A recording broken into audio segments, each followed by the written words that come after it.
When you look through BookTube and you take a look at lists of the best standalone fantasy books of all time, there is one book that is constantly mentioned.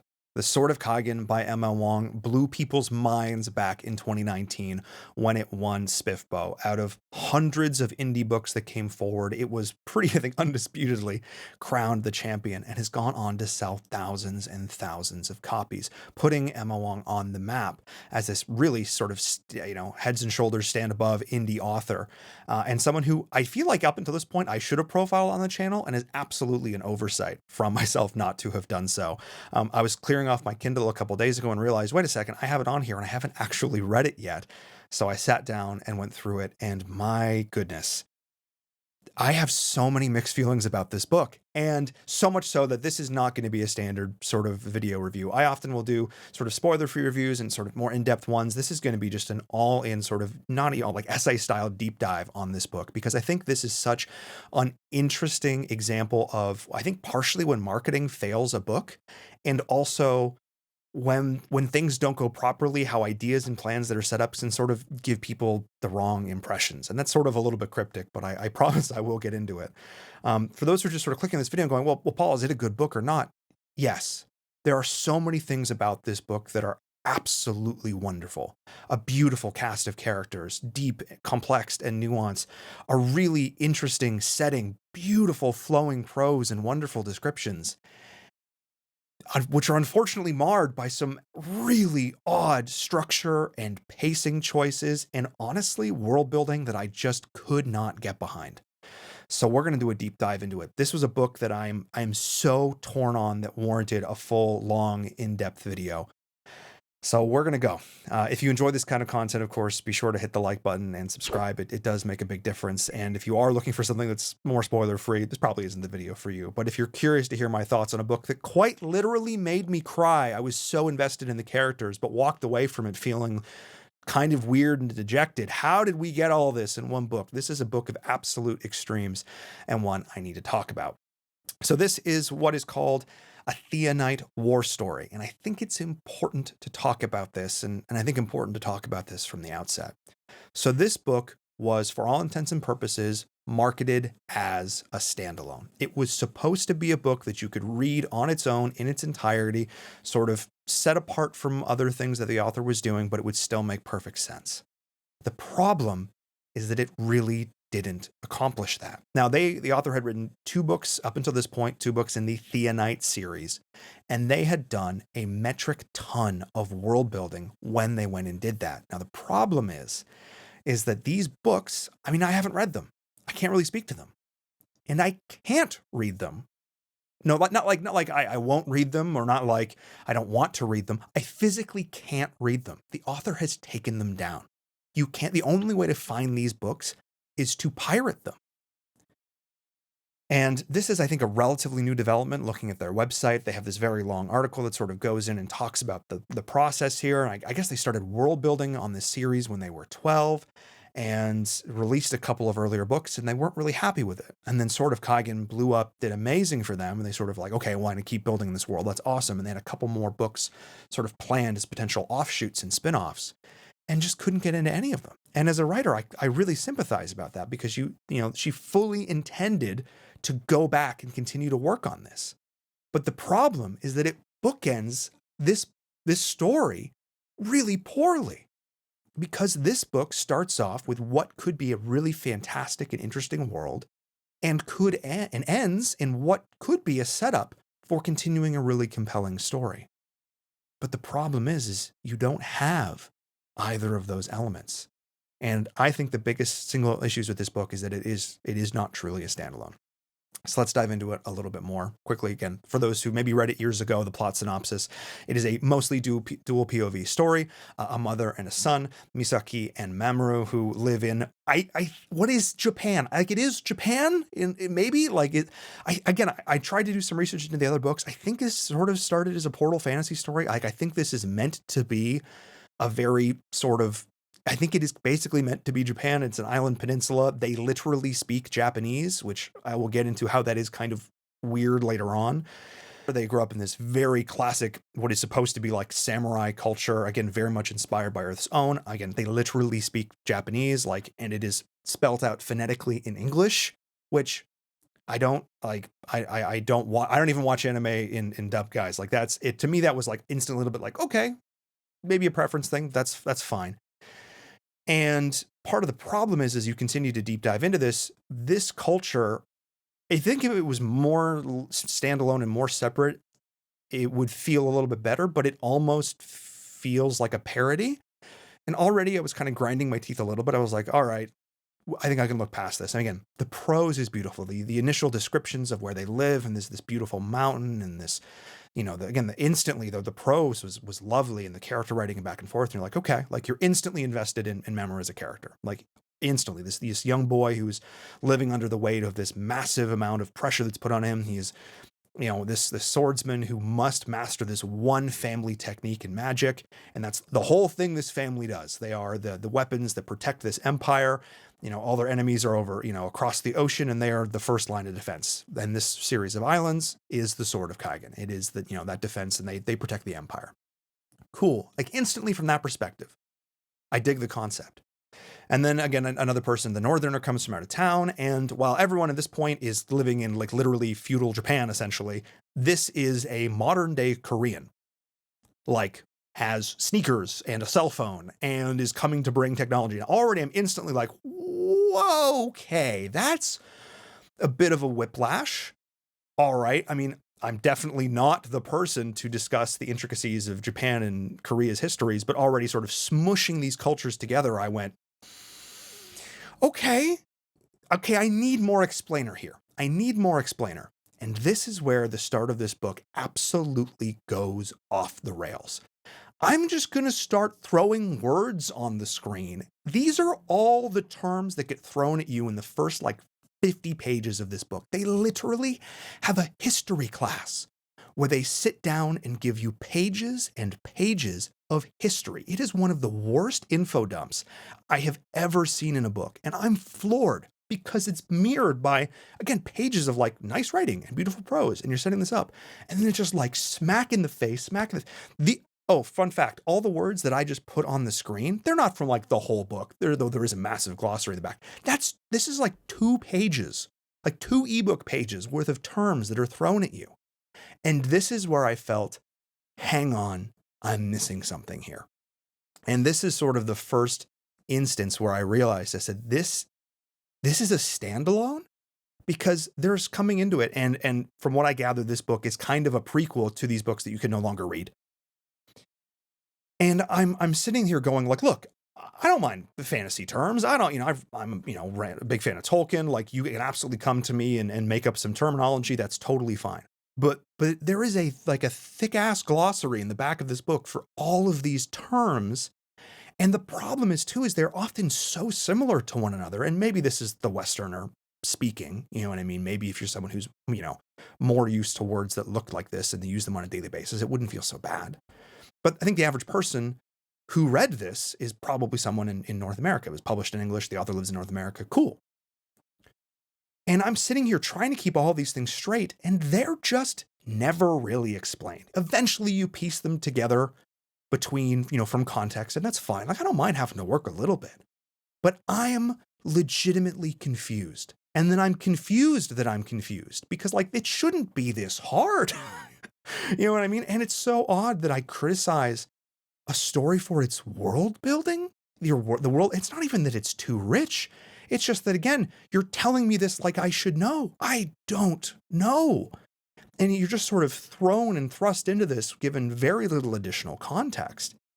And the story progresses and it sort of phases out of it. And I'm going, cool, okay, you finally piece it together.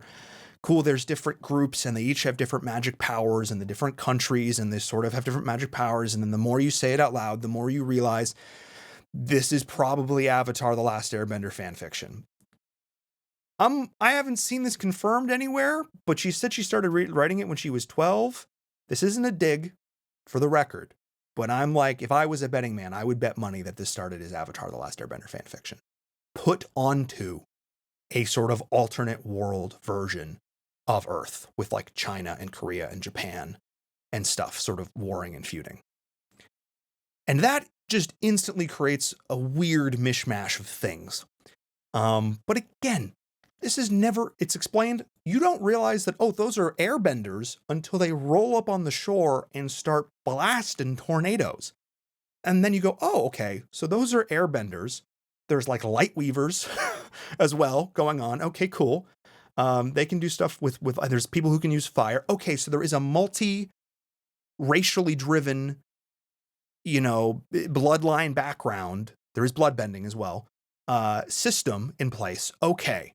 You really just have to sort of piece that together. And you really only get that interspersed with these flashbacks from Misaki, which are fine and cool. And then you realize this is also a modern world and they're crime fighters like it's a superhero story.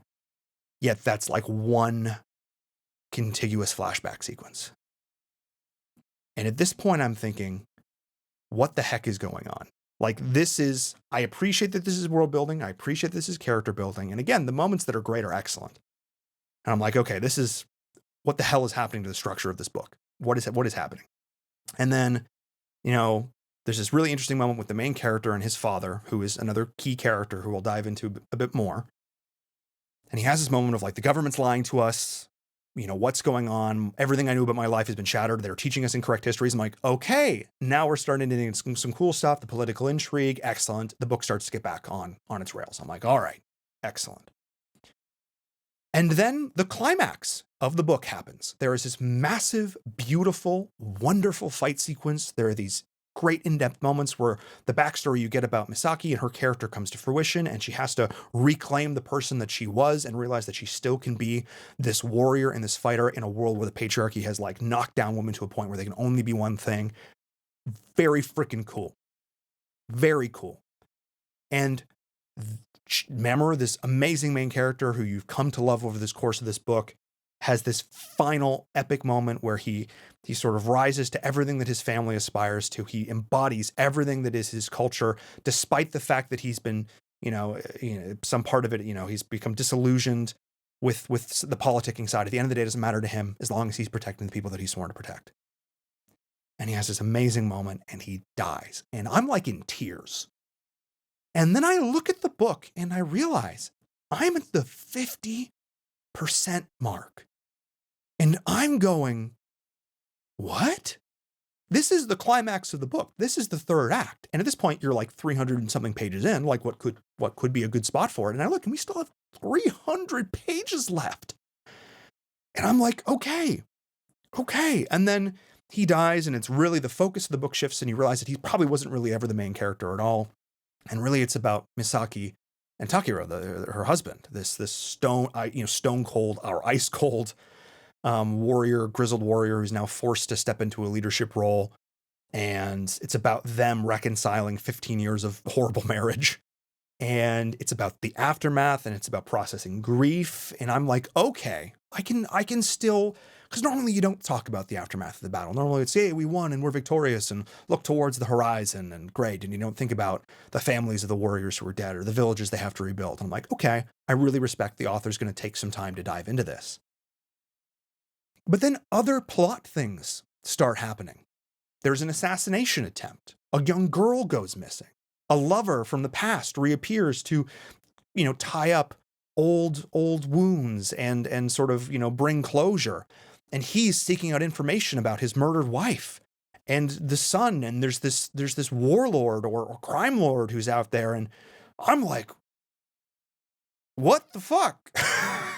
What? This is the end of the book. This is the start of a series, but it's a standalone and it's marketed as a standalone. And that ends up taking up like 100 pages of the back half of, or more of this book, the final chapter sequence and the assassination and all this other stuff and stuff that's wrapped around this rebuild and all this other kind of thing. So when you have the front half of this book that is bogged down with weird info dumpy stuff that honestly, like, I don't need all this other politicking and crap. I don't need to know the subtleties of race mixing and impure bloodlines and other crap in a country on the other side of the world. I don't really need to know this for this book as part of a larger series that ties into other places or Easter eggs or callbacks. Absolutely 100%. And the back half of this book that dives in and goes, yes, here's what's happening and here's what's going on. Lovely, beautiful, wonderful. Okay, this is setting up one of 3 potential standalones or other parts in a series. Absolutely. But coming into this and expecting a certain thing, and if you go back to one of the first videos I made on this channel when I did like the booktube newbie tag thing, I'm a professional marketer by trade. How a book is positioned and how a book is marketed is very important for a lot of reasons, for readers coming in and knowing and expecting a certain thing. And this book is still so touted and so, celebrated. And again, for good reason. The parts of this book are some of the best I've ever written in any indie book, like some of the best character writing I've read in an indie by an indie author, probably ever. Like some of the best character. Again, I was literally in tears reading this book. Like there are so many things about it that are amazing. And now that the author has confirmed years later that they are not going to return to this series, that it is discontinued, I imagine, again, and I'm not equipped to go into talking about the nuance of smushing together things like Japanese and Korean and Chinese culture and stuff that would probably really get you some flack these days, especially if, a certain author's trying to write this stuff. I also do appreciate looking back and thinking it's cringe, not being able to continue it or whatever. Part of me wishes now, and I think will be very interesting because there are still new editions of this book coming out and, there's different special edition stuff that's happening. I would love a re-edit of this book. I would love a re-edit of this book that removes the extraneous stuff that you don't need and rephrases the world building in the start. And I would love a version that cleans up the back end, that takes out, again, the assassination stuff and the dead wife and all this other, and setting up all these other storylines that are now not going to be paid off. A book that is 150 to 200 pages shorter, that is cleaned up, that is streamlined, that is more focused, because I think that would be one of the best indie books written in the last decade, easily. Because the prose, the descriptions, the characters are so good. There is a reason I'm so passionate in this video right now, because I'm so in awe of how well this is written in so many ways, which is why I'm so floored at the stuff that's so weird. And again, it's not weird at the time. When she's tying in other things that are happening, she's thinking she's going to set up other future books. Totally, again, in that context, I guess makes some sense. I still wish it wasn't marketed as a standalone, but at least, okay, that makes some sense. But when you physically, the only way to read the books that make the book kind of make sense is the only way to read them is to pirate them. That's not okay. I'm not going to do that. Out of respect for the author, I'm not going to do that. So it would be really interesting for me to see a version of this book that was now with some more maturity and stuff, that, again, parts of it don't feel like Avatar: The Last Airbender fan fiction, to rethink some of the flashback sequences into the other life and those characters, to rethink the ending of this book and to clean it up. Still have the beautiful moment where, they realize, the couple has their resolution and they're moving forward, very like Mr. and Mrs. Smith almost. Like that's what I thought, which is a very weird connection to make, but that's 100% what came to mind with this. Wait, we're both killers? Wait, we have something in common? Wait a second, but it worked. And it was overshadowed by elements I just really struggled with. So that's really the purpose of this video. I guess it's a review. Is it a look at? Is it I don't know what this video is, honestly. I just wanted to talk about this book because I thought it was so interesting. And if you read this book and you only enjoyed it because it has amazing reviews on Amazon and Goodreads, do you think these parts that am I too off base? Could you get over the world building elements? Was it really not that hard to keep track of, even though like the names of all the different like bending types were so similar, and trying to keep, and even the different types of like mana or chi or whatever they used, was trying to keep track of all that. I was like, oh my God, please. And again, is this just me being lazy or ignorant? I don't know, maybe. But this book was so close to being like a 10 out of 10, perfect 5-star. Like I would love to see what that version of this book would look like. And this is obviously not like a call out to the author or anything. I mean, if they want to do that at some point, that would be amazing. If they're truly like, no, I'm never going to go back to this world, I think it would be so fascinating to see a re-edited version of this book.